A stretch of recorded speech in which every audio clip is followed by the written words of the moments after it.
At the college reunion, the crowd was pushing for Sarah and her first love, Sean, to play a suggestive game. It's just a dare, Sarah. Leo can't be that possessive, can he? She smiled and accepted the glass of champagne. Miles away, Leo Carter slid the last file into his briefcase, the clasp clicking shut with a sharp final sound. The office was empty, the overhead fluorescent lights casting a sterile white glow on the sharp angles of his face. He was emotionless. He glanced at his watch, 9:17 p.m. Outside, the city's neon lights had already ignited, audacious and bright. Streams of traffic bled into slow-moving rivers of light.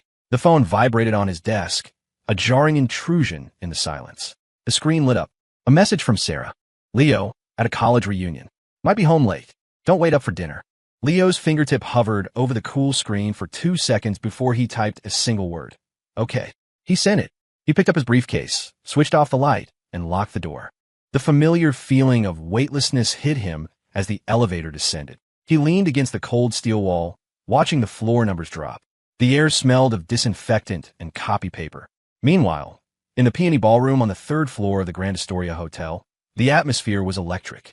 Warm light from massive crystal chandeliers rained down on the clinking glasses and boisterous laughter. The air was thick with the scent of alcohol, expensive perfume, and the uninhibited excitement of a long-overdue reunion. Sarah sat among her old classmates, a perfectly measured smile on her face. She wore a soft, champagne-colored dress that made her skin look like porcelain. 5 years had changed everyone. They traded stories of past embarrassments and current successes, but the conversation always seemed to circle back to her. Sarah, you've got some nerve, the former class president, now paunchy and red-faced, boomed, slapping the table so hard his spit nearly flew into her soup. Getting married without a word to any of us. That's just cold. Someone else chimed in with a laugh. Seriously, you broke poor Sean's heart. Right, Sean? At that, a dozen pairs of eyes shot to the man sitting diagonally across from Sarah. Sean Wallace. Sarah's fingers tightened imperceptibly on her wine glass. Her gaze flickered toward him, then quickly away. Sean hadn't changed much. The boyishness of college was gone, replaced by the quiet confidence of a successful man, and a subtle, sharp edge. He wore a tailored dark gray shirt, sleeves casually rolled to his forearms, revealing an expensive watch. He seemed not to have heard the teasing remark, his head bent over his phone, a ghost of a smile playing on his lips. Oh, come on, that's ancient history, Sarah said, taking a defensive sip of her champagne. The cold bubbles slid down her throat with a faint burn. Ancient history? Another woman, Liz, who had been friendly with Sarah back in the day, leaned in closer. Her face was flushed from the wine, but her eyes were sharp. I remember it perfectly. Our beautiful Sarah and the great Sean Wallace. You were our couple. So many hearts were broken. Right, Sean? This time, Sean looked up. The light caught in his dark brown eyes, warming them. He looked at Sarah, his voice a smooth baritone that carried easily across the table. That was a long time ago. Sarah's happy now. He raised his glass in a small toast to her. The words were tactful and generous, but they landed like a stone in a calm pond, sending out even bigger ripples. See? That's our Sean. Class act, the president bellowed, slapping the table again. But seriously, Sarah, is your husband really that strict? Can't even let you hang out at a reunion? You have to text him a check-in. It's not like that, Sarah said, her smile unwavering, though a knot tightened in her stomach. He's just busy with work. Busy? A man's never too busy to give his wife some freedom. Liz's eyes lit up as if she'd sensed an opportunity. Hey, you know what? We're all pretty much done eating. Just drinking and talking is boring. Let's play a game. Truth or dare. How about it? It's been forever. Great idea, someone shouted. Yeah, waiter, another set of dice over here. Sarah, Sean, you two aren't getting out of this. You have to play. The chorus of voices drowned the room. Sarah tried to refuse, but before she could speak, Liz grabbed her shoulder. Come on, it's not every day we all get together. It's just a game. Your Leo can't be that possessive, can he? Or maybe. Liz drew out the word, her eyes darting playfully between Sarah and Sean. You have something to hide. Sean said nothing, just watched Sarah with a warm but unyielding gaze. Sarah was trapped. She was surrounded by faces both familiar and foreign, the heckling growing louder, peppered with whispers of, what's the big deal? Don't be a buzzkill, and does Leo really have you on that short a leash? She felt her cheeks flush. The words of refusal died on her tongue. She didn't want to be the outsider, to be labeled as no fun or whipped. Besides, it was just a game, right? She took a breath and forced a brighter smile. She picked up her freshly refilled champagne flute, the condensation on the glass cold and wet against her fingertips. Who's scared? I'm in. It's just a dare. My Leo isn't that petty. All right, that's the spirit. Amid a round of applause, the game began. Crystal dice clattered across the smooth tabletop, their sharp clicks holding everyone's attention. After a few rounds, one person had been dared to call their ex and say I miss you, while another had to stand on a chair and meow like a cat. The room was filled with a giddy, mischievous energy. Finally, the fateful dice slowed to a stop, the dots pointing directly at Sean. Whoa, Sean's up, Liz shrieked excitedly. Truth or dare? Sean leaned back in his chair, relaxed. His eyes swept over the group, lingering for a moment on Sarah's tense profile. He smiled, his voice clear. Dare. Attaboy, the class president decided. Okay, let's have Sean. His eyes darted around, a wicked idea forming. Our beautiful Sarah has been the star of the show tonight. So Sean, your dare is to feed Sarah a drink, and it has to be romantic-like. She has to finish the whole thing. No backing out. Whoa. The room erupted in a deafening roar of cheers and whistles, nearly shaking the chandeliers. People pounded the table. Others pulled out their phones to record. All eyes were on Sarah and Sean like spotlights. Sarah's smile froze. Feed her a drink? In front of all these people? She instinctively looked at Sean, her eyes pleading. Sean looked back at her, his dark eyes unreadable in the warm light. He didn't move, as if savoring her discomfort, or perhaps waiting for something. The cheers grew louder, more insistent. Come on, Sean. You gonna do it or not? Don't chicken out. Sarah, don't be shy. It's just one drink. Yeah, what's the big deal? Leo's not here. Liz took matters in her own hands, grabbing Sarah's champagne flute and pressing it into Sean's hand. She gave him a little shove.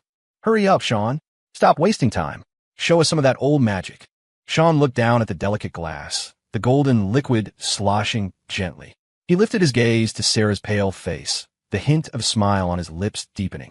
Amid the thunderous roar of the crowd, he stood up, his tall frame casting a shadow over her. The noise in the room died down to a hush. Everyone held their breath. Sean held the glass and leaned in toward Sarah. The faint scent of his cologne, mixed with alcohol, enveloped her. Her body instinctively recoiled, her back pressing against the cold chair. Sarah, Sean's voice was a low murmur, intimate, meant only for her. Just play along, okay? Everyone's watching. His breath brushed against her ear. Sarah's heart hammered against her ribs. She looked at Sean's face, so close to hers, and saw the unmistakable glint of amusement and conquest in his eyes. She glanced around at the eager, expectant faces of her classmates. Refuse? She would instantly become the party pooper, the butt of jokes in the group chat tomorrow about how she was uptight and no fun. The immense, unspoken pressure choked her. She could feel her ears burning. Forget it. It's just one drink. Leo will never know. She closed her eyes for a second. When she opened them, she had managed to plaster on a smile that was meant to look breezy, even flirtatious, though it felt as stiff as a mask. She tilted her head back slightly, meeting the glass Sean offered, and the searing gaze of 100 eyes. A satisfied smile touched Sean's lips. With one hand, he gently cradled the base of the glass. With the other, he rested his hand on the small of Sarah's back, a casual, possessive gesture. The heat of his palm seeped through the thin fabric of her dress. Sarah's body went rigid. The rim of the glass met her lower lip. Sean tilted his wrist, and the cold, bubbly liquid flooded her mouth. She swallowed mechanically, her vision blurring. All she could see was Sean's gaze fixed on her, so focused it was almost tender. The room exploded in a frenzy of cheers, whistles, and the clicking shutters of phone cameras, a chaotic ocean of noise that completely submerged her. No one noticed a man named Kevin Parker in a shadowy corner of the room, silently watching it all. He held his phone up, the lens aimed squarely at the two of them. The moment Sean's hand landed on Sarah's waist, the moment she tilted her head back to drink, the blush on her earlobe starkly visible, Kevin's finger tapped the screen. A flash, a perfectly composed, atmospherically charged photo was captured. In the picture, the lighting was dim and suggestive. Sean's posture was dominant, while Sarah's tilted head looked almost like an invitation. The undeniable flush on her ear was the final touch, a silent testament to a storm of unspoken emotions. Kevin looked at the photo on his screen, a smug, almost malicious smirk on his face. He tapped a few times, found a contact saved as Leo Carter, auditor, and without a moment's hesitation, hit send. At that exact moment, on the other side of the city, Leo had just parked his car in the underground garage of his apartment building. He cut the engine, and the enclosed space fell silent except for the last sigh of the AC. He habitually reached for his phone on the passenger seat. The screen was already lit with a new notification. From Kevin Parker, high school classmate. Content, 1 image. Leo's finger paused over the unlock button for half a second before swiping. The messaging app opened directly to Kevin's message. There was no text, just a photo. It hit Leo's eyes like a poison-tipped bullet. The lighting was artfully hazy, intentionally ambiguous. Sarah was wearing the same champagne-colored dress he'd seen her in that morning, her head tilted back. A man's hand, knuckles clearly defined, held a glass to her lips, and the other hand was planted firmly, possessively on the curve of her waist. Leo recognized the man's profile. It was Sean Wallace. But the most searing part of the image was Sarah's face, specifically the delicate shell of her ear and the skin just below it, glowing with a vivid, undeniable blush. In the photo's dim light, that flush was like a lit match. The motion-activated lights in the garage flickered off, plunging Leo into darkness. Only the phone's screen illuminated his face, stark and expressionless. He stared at the picture, unblinking. Time seemed to freeze. The air grew thick and heavy, and each breath felt like inhaling rust, pressing down on his lungs. A violent, cramping pain suddenly seized his stomach, as if an icy hand had reached inside and was twisting his insides. The agony was sharp and swift, shooting through his entire body. His knuckles turned white as he gripped the phone, his fingers trembling, nearly crushing the cold metal case. In the darkness, he was as still as a stone statue. Only his eyes, fixed on the screen, were alive, 2 deep, cold pools. A storm of rage and icy fury was locked beneath the placid surface. Deep in those pools, something was silently cracking, shattering, collapsing with a sound only he could hear. The darkness of the garage was suffocating. The phone's light was a pale wound slashing through his vision. In the photo, the blush on Sarah's ear and the hand on her waist were like a red-hot brand seared onto his retina, leaving a permanent scorch mark. The twisting pain in his stomach intensified. He sucked in a sharp breath of cold air, thick with the smell of oil and dust, and it caught in his throat. He squeezed his eyes shut, then opened them.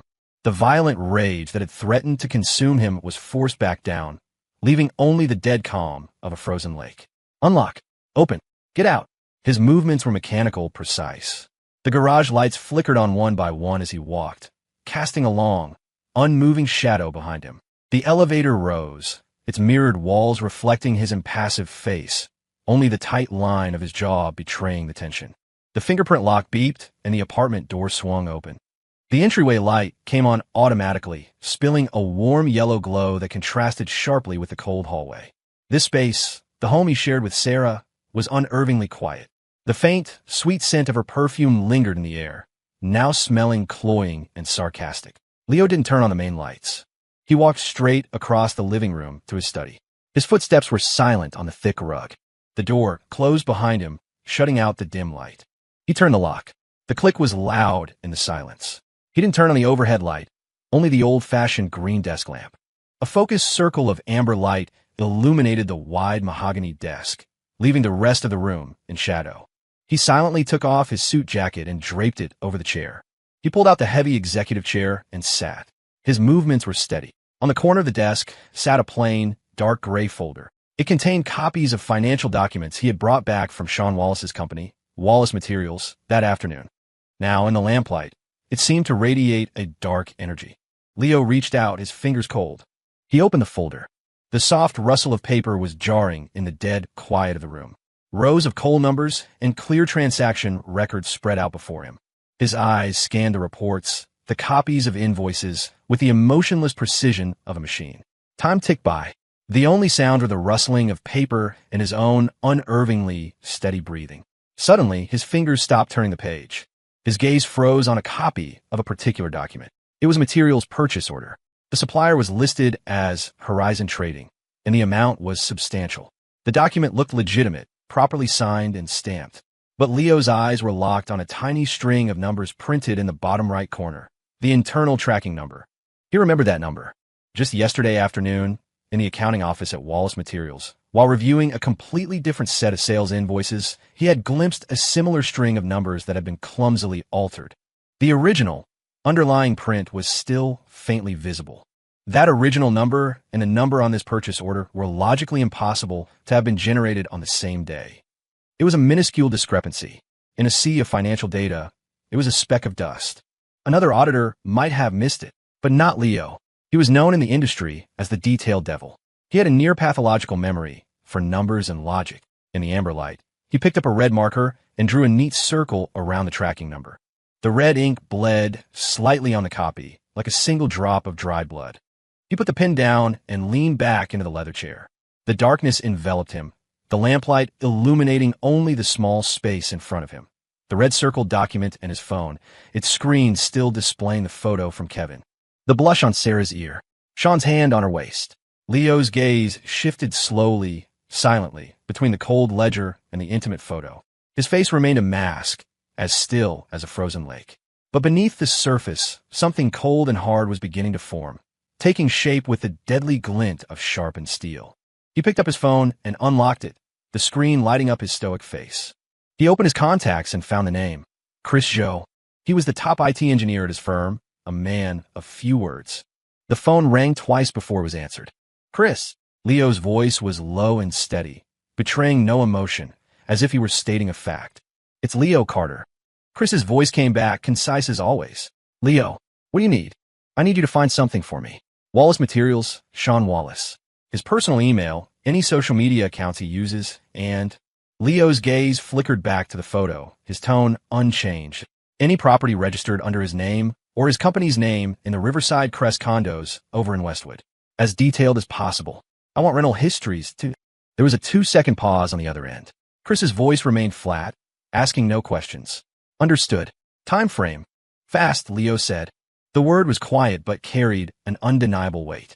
Done, Chris replied, and the line went dead. The study returned to silence. Leo placed his phone back on the desk, and the screen went dark. He picked up the copied invoice again, his eyes on the red circle, his fingers tapping a slow, unconscious rhythm on the cold desktop. Tap, tap, tap. The sound was soft, regular, and cold, like a countdown timer, methodically chipping away at an invisible wall in the silent darkness. 2:00 a.m. The heavy curtains in the study were drawn tight, blocking out even the faintest glimmer of city light. Only the old-fashioned desk lamp stubbornly cast its amber glow, throwing Leo's hunched figure into a silent, weary silhouette against the massive bookshelf behind him. The desk was covered with printouts, copied documents, and handwritten notes. The ashtray overflowed with cigarette butts, and the air was thick with the smell of stale smoke and the sour scent of a sleepless night. His eyes were bloodshot from staring at screens and papers, but his gaze was as sharp as ever, cutting through the dense jungle of numbers and receipts.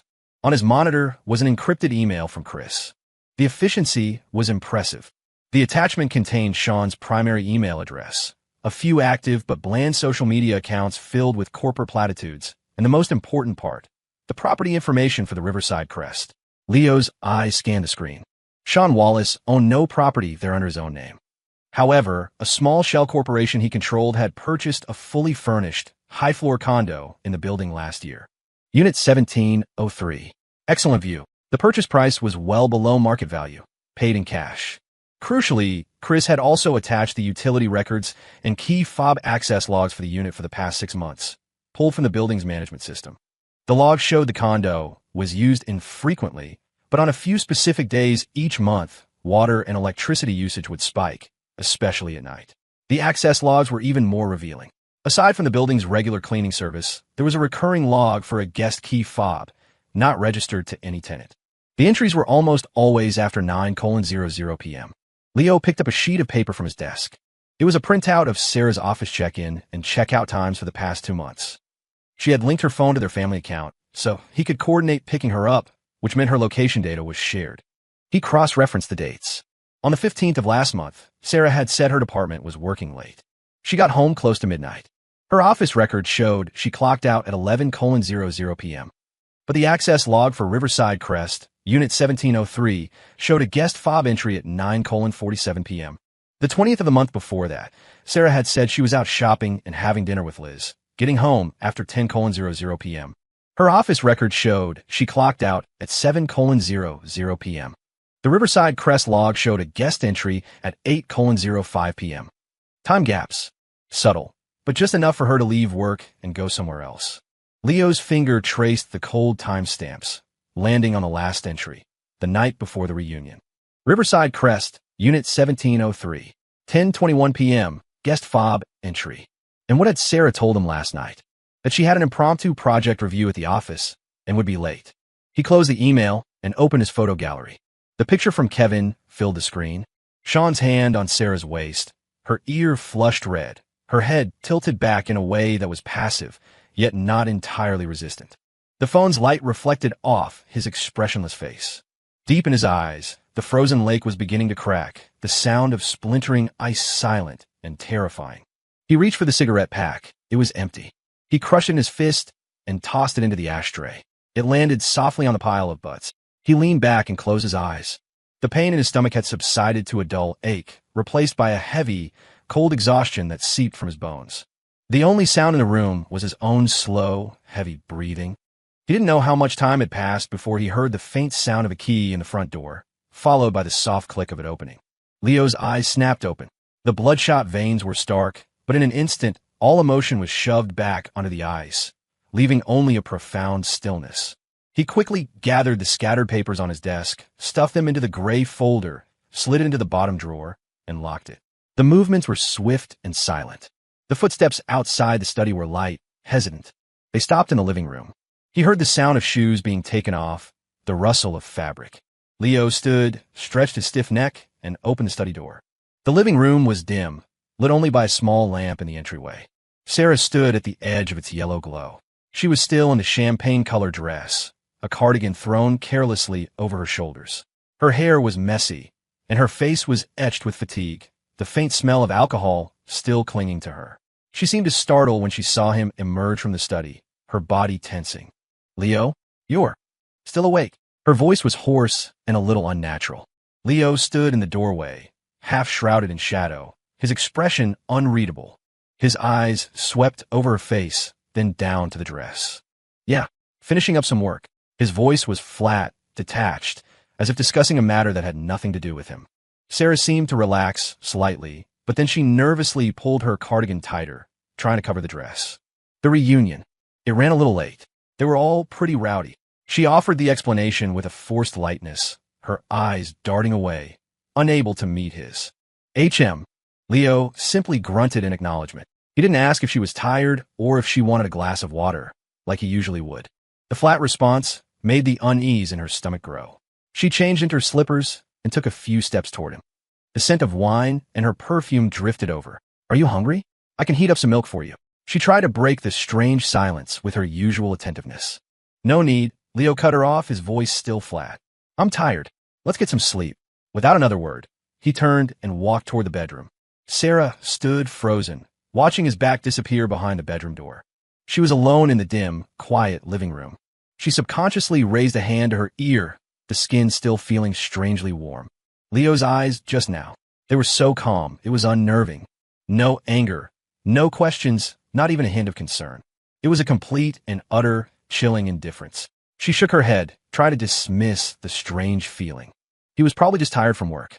Exhausted, she headed for the bathroom, wanting only to wash away the smell of alcohol and something else she couldn't quite name. Leo hadn't gone to bed. He was standing in the shadows just inside the master bedroom, his back against the cold door, listening to the bathroom door click shut and the sound of the shower starting. In the dark, his eyes adjusted. He walked to the window, where heavy curtains blocked out the world. He took out his phone, the screen lighting up as he opened an encrypted messaging app and found a contact named us. His fingers tapped silently on the virtual keyboard. Target: Wallace Materials, Sean Wallace. Focus: Horizon Trading Supply Chain, Associated Company Cash Flows, Riverside Crest Unit 1703 Financial Trail. Dig deep on all anomalies. Stealth top priority. Message sent. He deleted the log. Only then did he walk to the bed. It was neat and cold. He didn't turn on a light, simply lay down on top of the covers, fully clothed. In the darkness, he stared at the ceiling. The shower stopped. A moment later, the bedroom door opened softly. Sarah entered, wrapped in a cloud of warm steam and the fresh scent of shower gel. She felt her way to the bed in the dark and climbed in quietly, as if afraid to wake him. She lay down beside him, a small distance between them. The room was silent, save for the sound of their breathing. After a long time, so long that Sarah thought he must be asleep, she cautiously inched closer, her arm gently reaching out to rest on top of his comforter, a familiar gesture of comfort and affection. But this time, the instant her fingertips touched the fabric, Leo's body went tense. Then he shifted. It was a subtle movement, almost imperceptible, but its meaning was crushingly clear. He moved away from her. The motion was small, but it landed like a silent thunderclap in the dark room. Sarah's arm froze. Her eyes flew open in the darkness, disbelief washing over her as she felt this suddenly vast, cold space between them. The gap was small, but it felt like a chasm, pushing her to the edge of a cliff. Her hand hovered in the air, her fingertips cold, unsure whether to retreat or press on. A chill shot up her spine. Leo didn't move or speak. He continued to lie on his back, staring at the ceiling, his breathing even, as if the small, evasive movement had never happened. Only he knew that under the covers, every muscle in his body was coiled tight. The scent of Sarah's shower gel now felt like a suffocating presence. Sarah held her breath, her heart pounding. In the darkness, she stared at the blurry outline of his face. That movement, did I imagine it? Or did he really? Pull away from me. Time stretched on in the suffocating silence. The hand hovering over his comforter grew colder, heavier. Finally, her courage evaporated. Slowly, with a sense of humiliation and panic, Sarah drew her arm back, curling into herself. She turned over, her back to him. In the darkness, tears welled up unexpectedly, hot and stinging. She bit down hard on her lip to keep from making a sound. The man beside her, whose warmth and presence had once been her greatest comfort, now felt like a colossal iceberg, stranding her on a freezing, desolate island. Leo remained awake, staring into the all-consuming darkness. He could hear her soft, suppressed sniffles, could feel the slight tremor of the mattress as her body shook. The sounds were like tiny needles pricking at his heart, but his heart itself felt numb and cold. His mind replayed the images on a loop, Sean's hand, the blush on her ear, the cold, hard data of the access logs, the red circle on the fraudulent invoice. He let out a slow, silent breath, then closed his eyes, sealing the storm away. His body remained tense, an unyielding block of ice. Morning sunlight sliced through a gap in the curtains, a cold, thin blade cutting through the bedroom's gloom. Leo opened his eyes. They were still bloodshot, but his gaze was sharp and clear. The space beside him was empty, though a trace of warmth and the faint scent of shower gel remained. He sat up, his movements crisp and decisive. He heard a faint noise from the living room. Leo opened the bedroom door and walked out. Sarah was standing at the kitchen island, her back to him, preparing breakfast. She wore a simple beige loungewear set, her hair tied back loosely. At the sound of his footsteps, she flinched but didn't turn around. Morning, Leo's voice was flat. Sarah slowly turned, a half-washed glass in her hand. She had forced a smile onto her face, but her eyes darted away from his. Morning. Did you sleep okay? I woke up and you weren't there. I thought you might have slept in the study. Her voice was raspy, cautious. Leo walked straight to the coffee machine, his movements practiced. It was fine, he said, not looking at her. The machine began to hum. Had to answer a few emails. Oh, Sarah murmured, her fingers unconsciously tracing the rim of the cold glass. The atmosphere was thick with a suffocating tension. Last night's small rejection was an invisible barrier between them.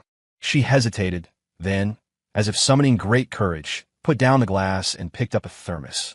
I made some oatmeal. It's good for your stomach. You seemed like you weren't feeling well last night. Her voice was soft, laced with a hopeful, placating tone. Leo's movements paused. The rich aroma of coffee filled the air. He didn't turn around. Not hungry, he said, his voice unchanging. I'll just have coffee. I'm in a hurry. The rejection was swift and absolute. Sarah's hand tightened on the thermos, her knuckles turning white. The smile on her face froze, then crumbled. His cold words shattered the last of her hopeful efforts. She looked at his rigid, unfeeling back, and a wave of hurt and panic washed over her. Leo. Her voice was suddenly sharp, trembling with emotion. What is your problem? Leo finally turned around. He held a mug of black coffee, steam rising from it. His gaze landed on her face, but it was the look one gives a stranger, or something you look straight through. What problem? He asked, his tone indifferent. You. Last night. The words caught in her throat. She couldn't bring herself to say it out loud, to admit she knew she had something to be guilty about. What's been wrong with you the last couple of days? You've been so cold. What did I do? She deflected, aiming at his recent behavior. Leo tilted his head slightly, as if analyzing her outburst. He raised a mug to his lips. The steam briefly obscured his expressionless face. Nothing, he said after a sip. Just busy. Those two words again. A surge of anger shot through her. Busy? Too busy to even talk to me? Too busy to even look at the breakfast I made for you? Leo, I'm your wife, not your employee. She yelled, her voice cracking. Leo set the coffee mug down on the marble countertop. The sharp clink seemed to silence her outburst. She looked at him, suddenly afraid.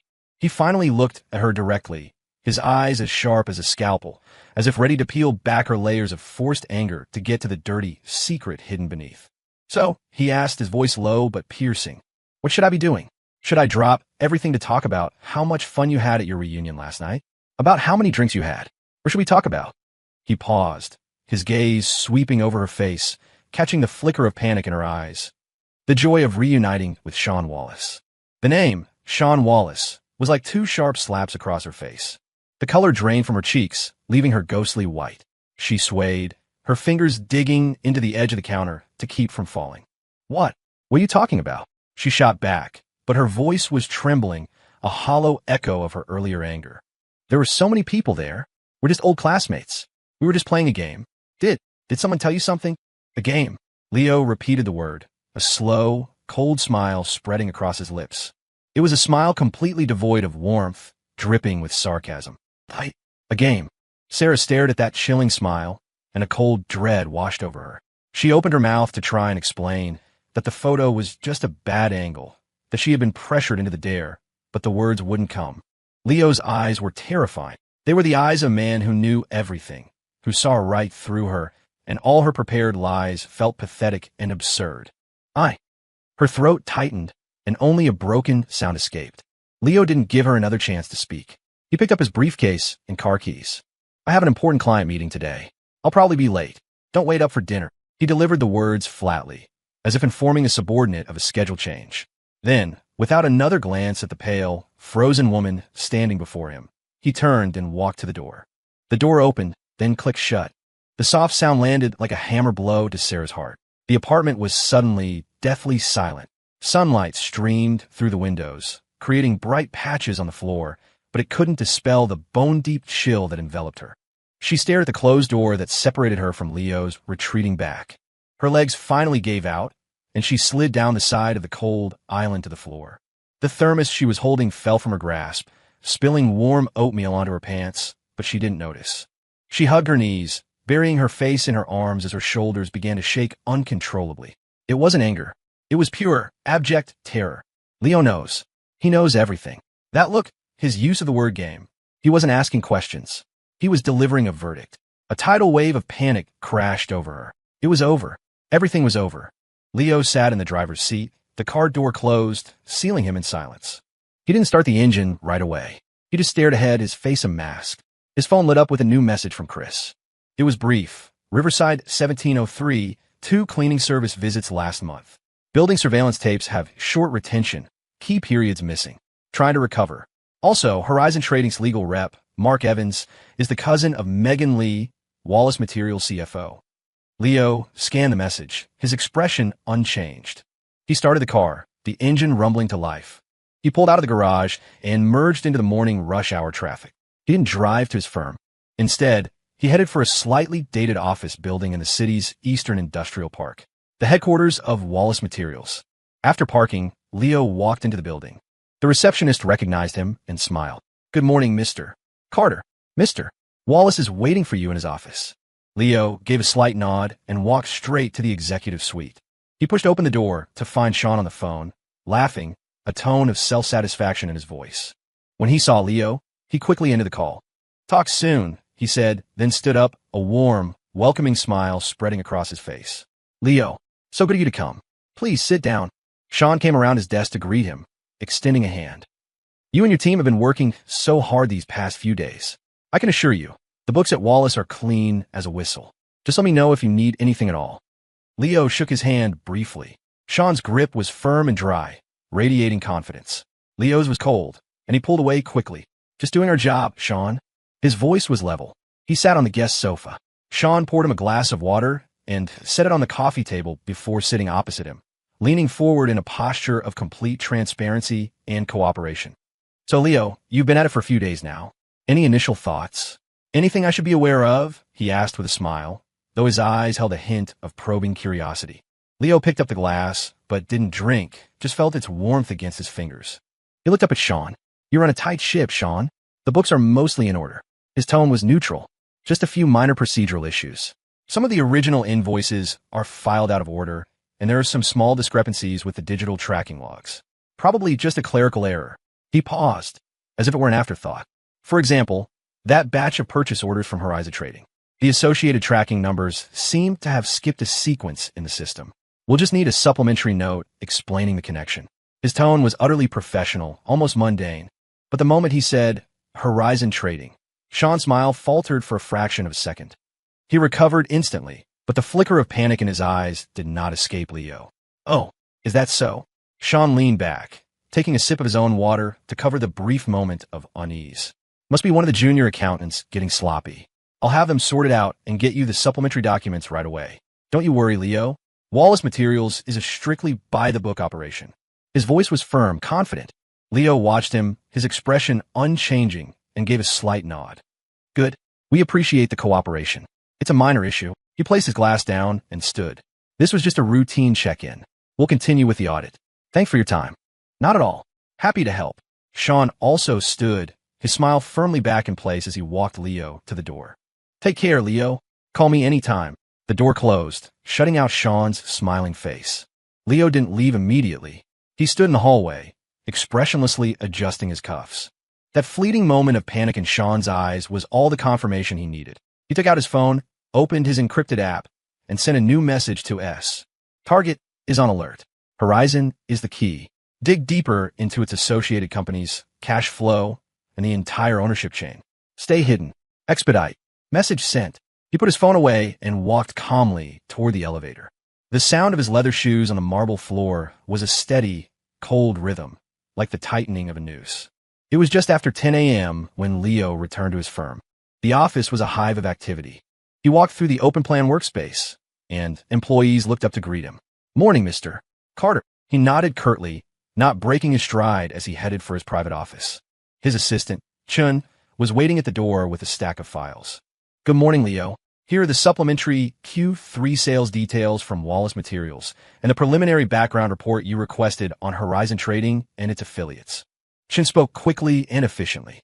"Also, Chris said he was able to recover some of the surveillance footage from the Riverside Crest, but the files from the key dates are still heavily corrupted. He's still working on it." "I see." Leo pushed open his office door. It was a large corner office with floor-to-ceiling windows overlooking the bustling financial district. He took off his jacket, unbuttoned his cuffs, and rolled his sleeves to his forearms. "Leave the report on the desk. Tell Chris to keep trying and to notify me the second he has anything." "Yes, sir." Chun placed the files on the desk and, after a quick update on other matters, quietly excused himself. The door clicked shut, leaving Leo alone. He walked to the window, looking down at the city below. The sunlight was bright, and he squinted slightly. He returned to his desk and picked up the report on Horizon Trading, flipping through it quickly. The report was thorough, peeling back the layers of a shell company to reveal a tangled web of cross-owned entities, frequent and opaque fund transfers, and beneficial owners who were all related, in one way or another, to Wallace Materials CFO, Megan Lee. Furthermore, the customs declarations and certificates of origin for the supposed premium imported lumber that Horizon had sold to Wallace were, under Chris's technical scrutiny, revealed to be forgeries. Leo's gaze landed on the last few pages, a series of blurry, grainy photographs. One showed Mark Evans, Horizon's legal rep and Megan's cousin, talking to an unknown man outside a discreet private club. The next photo, however, made Leo pause. In it, Evans was handing a thick manila envelope to the man. Though the image was blurry, Leo recognized the man's profile. It was Sean Wallace's driver, Rick. A complete, toxic chain of corruption, fraud, bribery, kickbacks was slowly coming into focus. Forged documents, inflated prices, illegal kickbacks, tax evasion. The numbers were staggering. Leo put the report down and leaned back in his large leather chair. He took out a cigarette and lit it. White smoke curled up, momentarily obscuring his expressionless face. He wasn't looking at the damning evidence. His gaze was fixed on a corner of his desk, where a framed photo from his wedding day sat. In the picture, both he and Sarah were dressed in white, their smiles bright, their eyes full of hope for the future. Right now, that smile looked like a cruel joke. His phone vibrated on the desk. The screen lit up. The caller ID read, Sarah. Leo stared at the name for a few seconds. The cigarette burned silently between his fingers, a long column of ash forming at its tip. He didn't move, didn't answer, just let the phone vibrate until it finally fell silent. The screen went dark, then lit up again with a new message. Leo, can you come home early tonight? We need to talk. Leo looked away, crushing the cigarette but in the crystal ashtray. He picked up his office phone. Chun, tell the audit team we're having a mid-project review for the Wallace account at 3 p.m. in conference room 2. And book me a flight to Atlanta for tomorrow afternoon. Yes, just for me. Yes, sir. After hanging up, Leo looked back at the report. He picked up a red pen and, on the cover, next to the name Horizon Trading, he drew a bold, definitive X. At 6:30 p.m., Leo's car pulled into the underground garage. He parked, but didn't get out right away. He sat in the driver's seat, cracked the window, and lit a cigarette. The phone was still on his lap, displaying Sarah's message. We need to talk. Talk about what? Her game with Sean? The guest access log for Unit 1703. A cold, sarcastic smile touched Leo's lips. He stubbed out the cigarette and opened the car door. It was time for this conversation, but the power was no longer in her hands. The elevator rose. He unlocked the apartment door. The smell of cooking hit him immediately. The living room was softly lit. The dining table was set with several of Sarah's best home-cooked dishes, a bottle of red wine, and 2 glasses. Sarah emerged from the kitchen carrying a platter of pan-seared salmon. She wore an apron, her face arranged in a carefully constructed smile of gentle warmth. When she saw Leo, her eyes lit up for a second before she quickly set the platter down, her movements a little clumsy. You're home. I made a few of your favorites. Her voice was soft, placating. Go wash up. Dinner's ready. Leo stood in the entryway, not bothering to take off his shoes. His gaze swept over the meticulously prepared meal, the bottle of wine, and finally landed on Sarah's face. He could see the exhaustion and the faint redness in her eyes. You wanted to talk, Leo said, his voice flat. Let's talk now. He walked past the dining room and sat on the living room sofa. Sarah's smile froze. She untied her apron, her fingers twisting the fabric, and slowly walked over, sitting on the armchair furthest from him. In the dim light, her face was pale. Leo, she began, her voice strained. I know, you might have misunderstood some things. About the reunion. That game. She took a deep breath. Everyone was just drunk and messing around. Seriously, Sean and I were just old friends. Nothing happened. That photo. It must have been the angle. Riverside Crest, Unit 1703, Leo cut her off. His voice was quiet, but the words were a dagger. The 15th of last month, the 20th, and the day before the reunion. You used a guest fob to enter the building after 9 p.m. on all 3 occasions. The building management has the logs. He looked up, his gaze like a searchlight pinning her in place. Should I request the surveillance footage? Though, funny enough, the recordings for those specific times are missing. Sarah looked as if she'd been struck by lightning. Her head snapped up, her eyes wide with terror, the color draining completely from her face. Her lips trembled, but no words came out. An icy hand of fear squeezed the air from her lungs. He knows. How could he know that? Her secret, so carefully hidden, was completely exposed. She tried to speak, but her mind was a blank slate. All her prepared excuses crumbled into dust in the face of cold, hard facts. Leo watched her instant collapse, his expression unchanged. Sarah, he said, his voice low and clear. Was the game fun? That question was the final blow. Sarah could no longer maintain any semblance of composure. Panic and despair overwhelmed her. She shot up from the armchair, her body trembling violently, tears streaming down her face. Leo, you were spying on me. What gives you the right to investigate me? She shrieked, her voice cracking, trying to mask her terror with rage. You don't trust me. You never have. Yes, I went there. So what? It's a corporate apartment Sean's company owns. I just want to see it. We didn't do anything.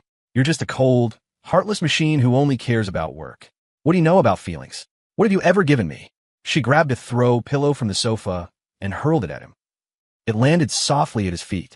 Leo remained seated, unmoved. He watched her hysterical tirade, her tear-streaked face, with an unnerving, almost clinical detachment.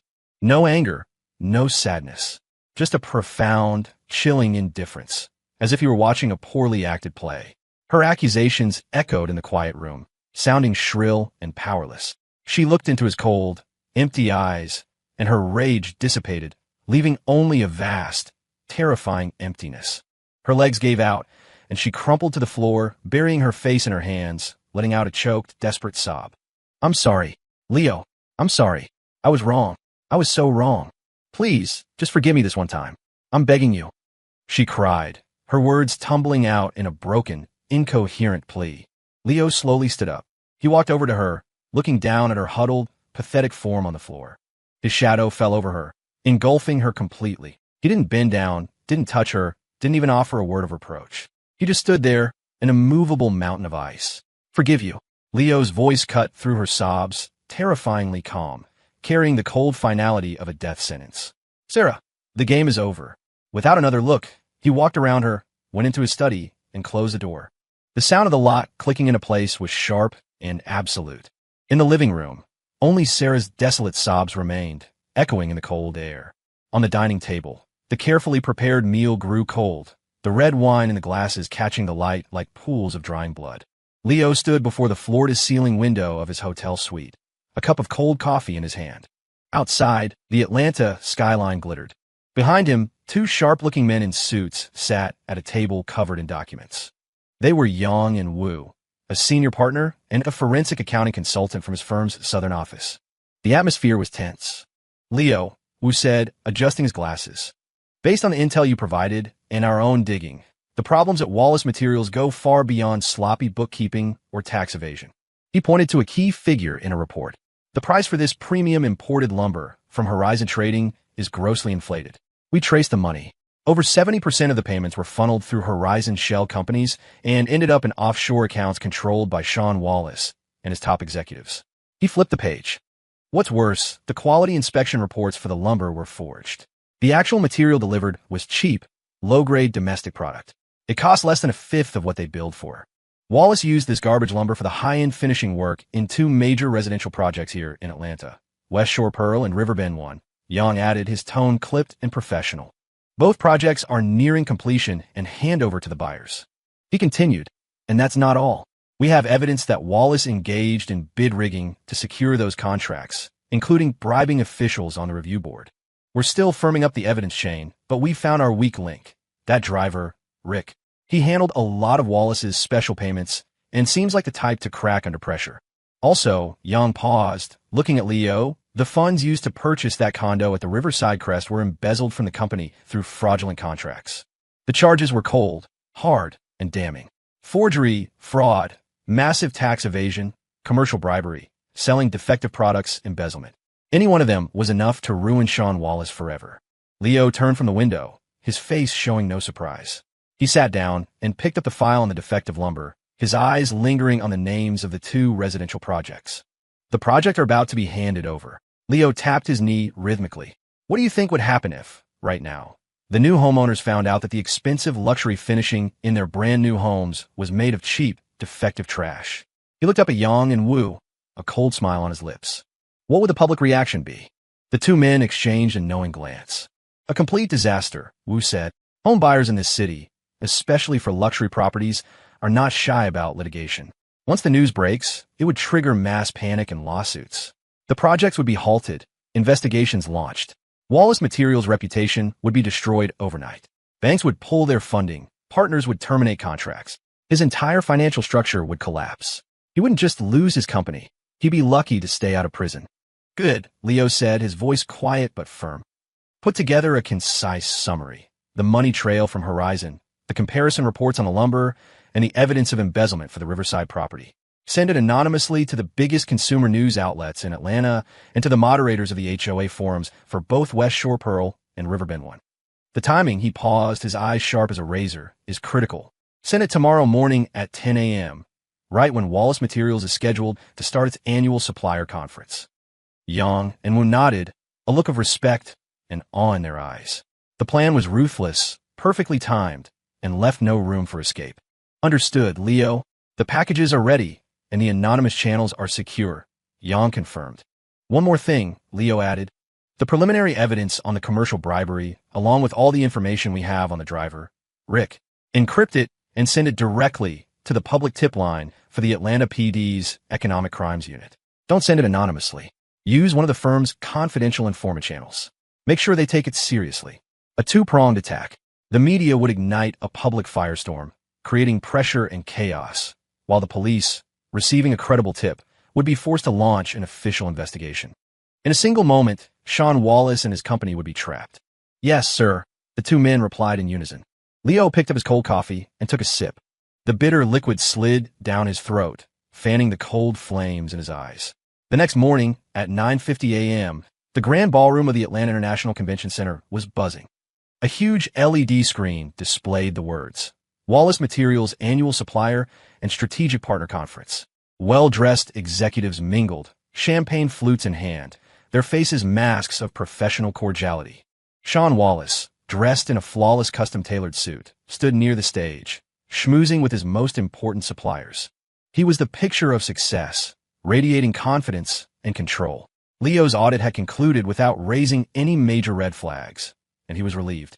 He could already see his company reaching new heights. He glanced at his watch. 9:55 a.m. His assistant hurried over. Mr. Wallace, it's almost time. Sean nodded, his smile widening as he adjusted his tie, ready to deliver his triumphant speech. Just then, a strange sound started to ripple through the room. The buzzing of cell phones, growing from a few isolated vibrations into a pervasive hum. Bees easy, bizidzid. First, a few people looked down at their phones with confused expressions. Then more. Soon, gasps, curses, and angry murmurs spread through the crowd like a virus. Oh my God, is this for real? They use what kind of materials in West Shore Pearl? Son of a bitch. Wallace is that crooked. Damn it. He still owes me for my last shipment. Check the HOA forums. They're blowing up. The pleasant chatter instantly transformed into a chaotic uproar. The smiling faces of the suppliers turned to masks of shock, anger, and betrayal as they looked at Sean. Someone held up a phone, displaying a screenshot of the anonymous email, a clear diagram of the money trail, shocking side-by-side photos of a lumber, and proof of the embezzled funds for the condo. The smile on Sean's face froze. He had no idea what was happening. His assistant, his face pale, stumbled toward him, phone in hand, his voice shaking. Mr. Wallace, it's bad. It's really bad. The internet, the news. Before he could finish, Sean's own phone began to vibrate violently, the screen flashing with news alerts. Breaking. West Shore Pearl and Riverbend 1 embroiled in toxic materials scandal. Wallace Materials accused of fraud, tax evasion. Exclusive. The dark side of Wallace Materials. Millions funneled to offshore accounts. Defective materials in luxury condos. Atlanta PD Economic Crimes Unit investigating Wallace Materials for bribery and fraud. Sean's mind went blank. It felt as if a sledgehammer had just smashed into his skull. His vision swam, and his legs buckled. He snatched the phone from his assistant, the damning headlines and images burning into his eyes. It's over. It's all over. Who? Who did this? He looked up, his bloodshot eyes scanning the chaotic crowd like a cornered animal. His gaze swept over the angry, shocked, and gloating faces until, as if guided by fate, it locked onto a figure standing near the ballroom entrance. Leo Carter. He was wearing a perfectly tailored black suit, his posture erect, as still and sharp as a drawn sword. He stood calmly amidst the chaos, looking back at Sean with a cold, detached gaze that cut through the noise. There was no anger, no triumph in his eyes, only the chilling indifference of a judge looking down upon a condemned man. In that instant, Sean understood everything. That calm, emotionless face, those deep, cold eyes. It was him. It was him all along. The audit was a sham. He knew everything. He was just waiting for the perfect moment to strike. Leo Carter! A raw, guttural scream, filled with venom and despair, ripped from Sean's throat, silencing the entire room. Like a maddened bull, he shoved his assistant aside and charged through the crowd toward Leo, his eyes red, his face contorted in a mask of pure rage, wanting nothing more than to tear the man who had destroyed him to pieces. The crowd gasped. Screams erupted. But just as Sean was about to reach him, several men in plain clothes materialized from the sides, intercepting him with practiced efficiency. They slammed him to the ground, pinning him instantly. Sean Wallace, one of the men said, flashing a badge. Atlanta PD, Economic Crimes. You're wanted for questioning in connection with multiple felonies, including tax fraud, commercial bribery, and consumer fraud. You need to come with us. The cold click of handcuffs echoed in the ballroom as they snapped around Sean's wrists. The metallic chill of the cuffs seemed to freeze Sean solid. All his fight, all his rage, drained away, leaving him limp and defeated. He was hauled to his feet, his body trembling, his face a deathly gray. He looked up, his bloodshot eyes locking on Leo, who stood just a few feet away, his expression still perfectly calm. Sean's lips moved, but no sound came out. His eyes screamed a mixture of pure hatred and bottomless fear. Leo simply watched him, as if observing the final, pathetic act of a fool. He waited until the detectives had escorted the stumbling, broken man out a side door, leaving behind a scene of chaos and stunned silence. Only then did Leo lower his gaze and calmly brush an invisible speck of dust from his sleeve. He turned and walked away from the ruined stage, his footsteps steady and measured. The sound of his shoes on the marble floor was a sharp, cold requiem for the empire that had just fallen.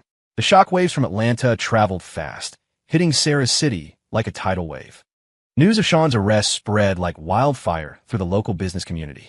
Sarah heard it in the company break room. She was holding a cup of hot water, staring blankly out the window.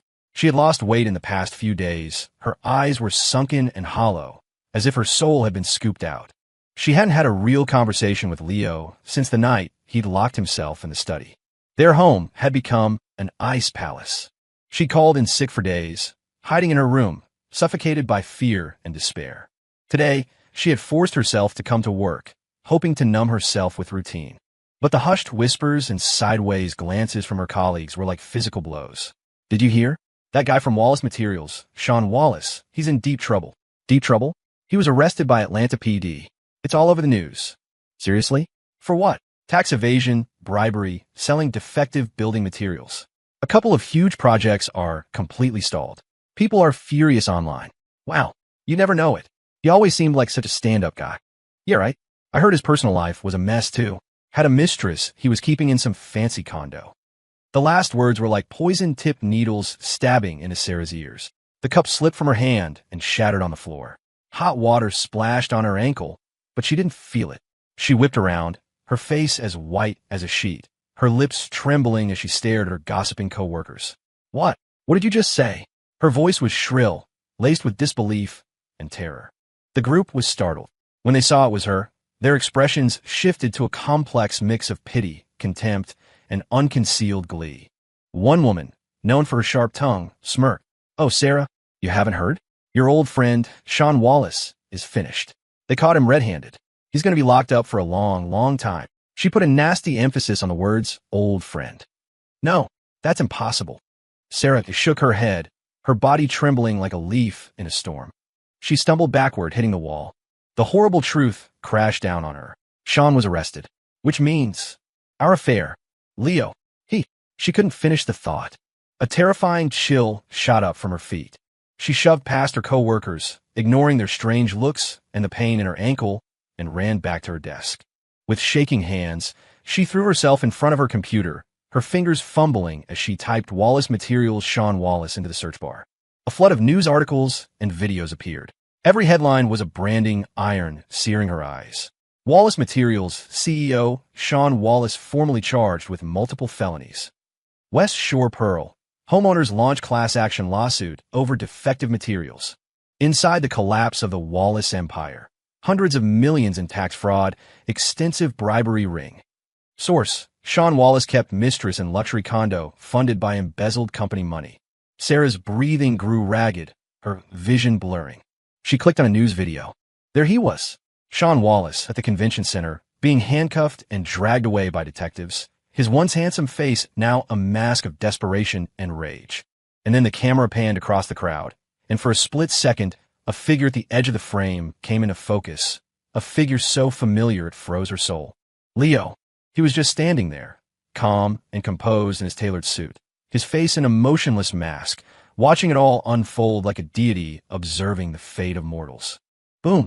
Something in Sarah's mind snapped. Every last shred of hope, every fantasy was obliterated in that single moment. It was him. He did this. He knew everything. He was just waiting for the most vicious, most absolute moment to destroy Sean. and to destroy her along with him. The terror instantly morphed into a tidal wave of rage. How could he be so cruel? He ruined everything. He ruined her marriage, and now he was tearing away the last shred of her dignity. A blood-curdling scream ripped from her throat. Like a madwoman, she grabbed her keyboard and smashed it against the monitor. Crash! The screen shattered, plastic keys flying everywhere. The loud noise and her scream brought the entire office to a standstill. Everyone stared, speechless. Sarah didn't notice.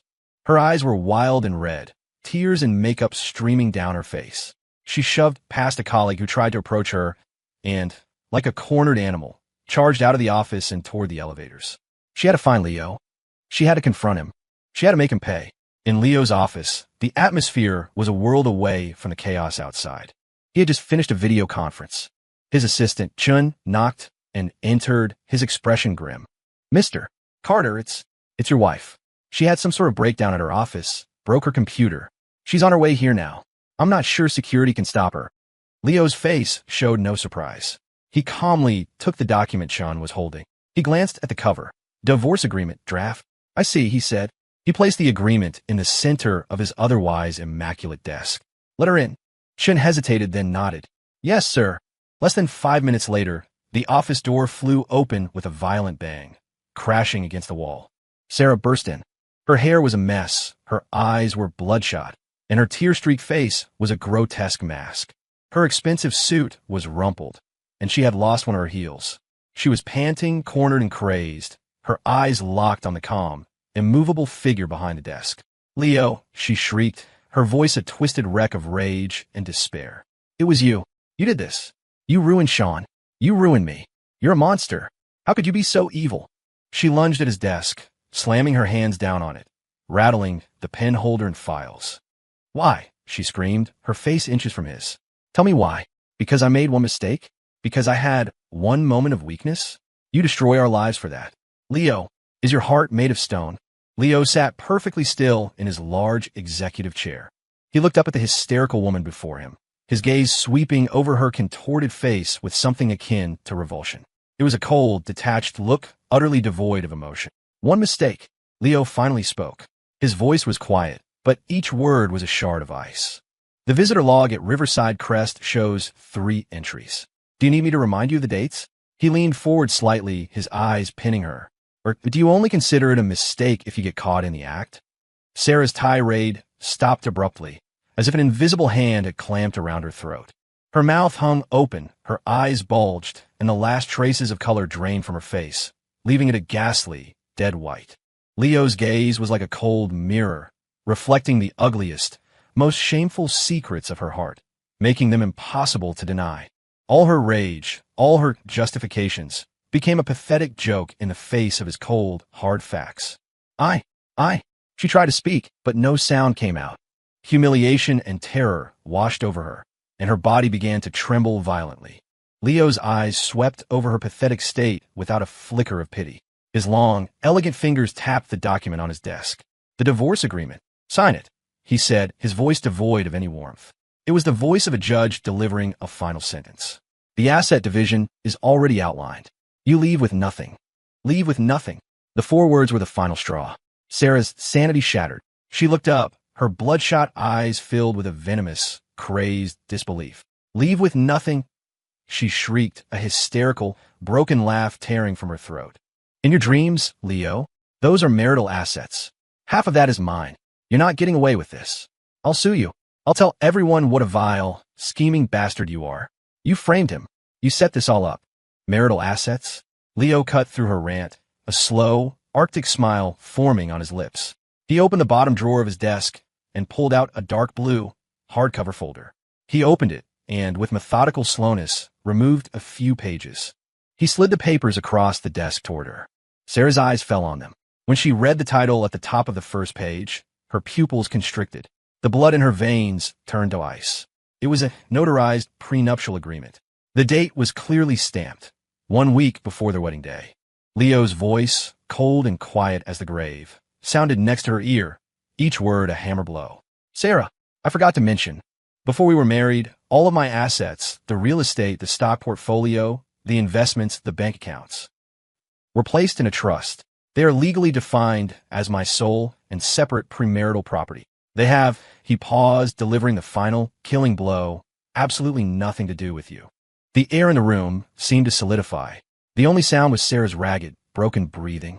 She stared at the prenup, her eyes looking as though they might burst from their sockets. The thin sheets of paper were like a white-hot brand on her soul. A prenup? Separate property? Nothing to do with you. The words were poison-tipped daggers, stabbing into her brain, annihilating her last shred of hope. So, from the very beginning, he never intended to share anything with me. He was protecting himself from me. While I was lost in the joy of our wedding, he was already coldly, clinically, drawing a line between us. The overwhelming sense of betrayal and humiliation erupted like lava, consuming what was left of her sanity. She was a fool, a complete and utter fool, played and manipulated, only to be discarded like trash. Aelard, Leo, you liar, you bastard, you animal. Sarah completely lost control. She let out a final, piercing scream, a sound barely human, filled with pure, undiluted hatred. She snatched the prenup from a desk and began to rip it to shreds with all her strength. Ryup, Ryup. The sound of tearing paper filled the silent office. White scraps fluttered around her like dead butterflies, landing on her hands, her clothes, the floor. It's fake. It's all fake, she sobbed hysterically, tears and snot smearing her twisted face. You lied to me. You were always lying to me. You cold-blooded monster. You'll rot in hell for this. She grabbed a handful of the shredded paper and threw it at Leo. The scraps rained down on his immaculate suit. He sat there, unflinching, not even a flicker of emotion on his face.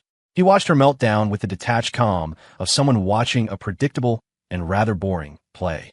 Having exhausted her rage on the paper, Sarah lunged around the desk, her fingernails aimed at his cold, impassive face. I'll kill you. Just as her hand was about to make contact, the office door flew open. 2 large security guards rushed in. They had clearly been waiting just outside. They moved swiftly, each grabbing one of her arms, restraining her in an iron grip. Let go of me. Let me go. She thrashed and kicked, screaming, her hair flying wildly. Leo, you bastard. You'll get what's coming to you. I'll haunt you from my grave. Leo slowly stood up. He looked down at the struggling, cursing woman pinned between his guards. He reached up and, with a slow, deliberate motion, brushed a single shred of paper from his shoulder. Get her out of here, he said, his voice flat, as if instructing someone to take out the trash. And inform HR. As of today, Sarah Ramsey is terminated for personal reasons. Process her departure according to company policy. Yes, Mr. Carter, one of the guards grunted, tightening his grip and dragging the still screaming Sarah toward the door. Leo, I hope you die alone. You'll pay for this. I curse you. I curse you to a life of misery and solitude. Bastard. Monster. Liar. Her shrieks echoed down the hallway, growing fainter until they were finally cut off by the closing of the elevator doors. The office was silent again. Only the shredded pieces of paper on the floor bore witness to the madness. Leo stood motionless. He looked down at his desk. Amidst the paper scraps sat the divorce agreement, and next to it, the dark blue folder containing all the evidence that had brought Sean Wallace down. He picked up a glass of water from his desk, now lukewarm, and walked to the large window. He slowly, deliberately poured the water into the soil of a large potted plant. He set the empty glass down, walked back to his desk, and picked up the divorce agreement. He then took a pen and, on the final page, next to the empty signature line for the plaintiff, he signed his name. Leo Carter. The letters were sharp, clear, and cold. He put the pen down and picked up his office phone.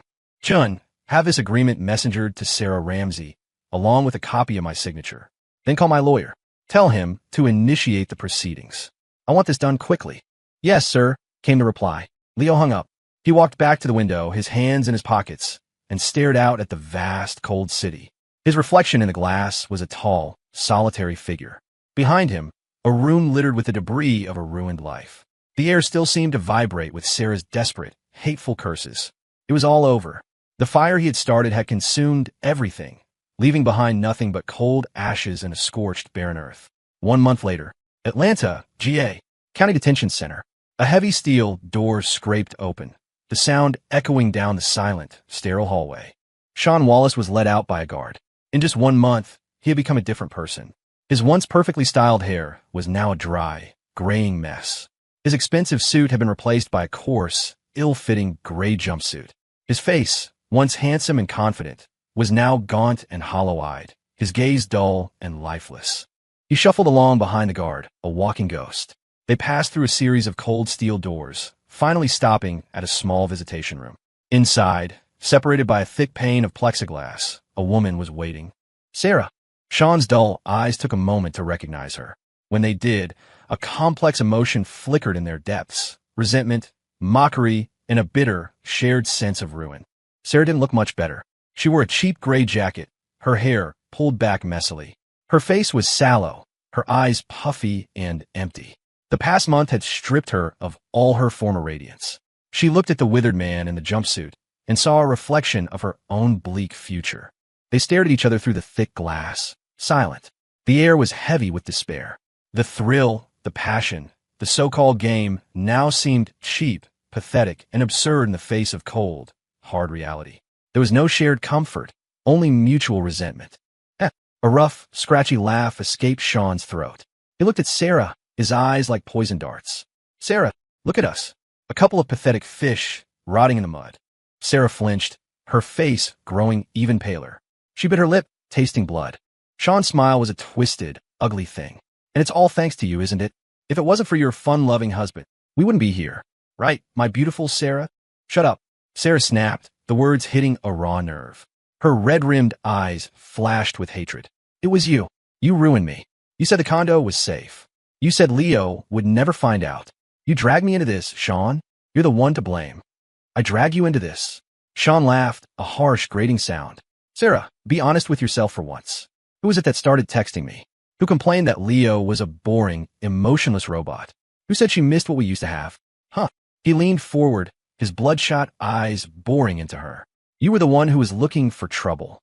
Don't you dare play the victim now. You bastard. Sarah screamed, slamming her hands against the plexiglass. I'll kill you, Sean. I swear to God, I'll kill you.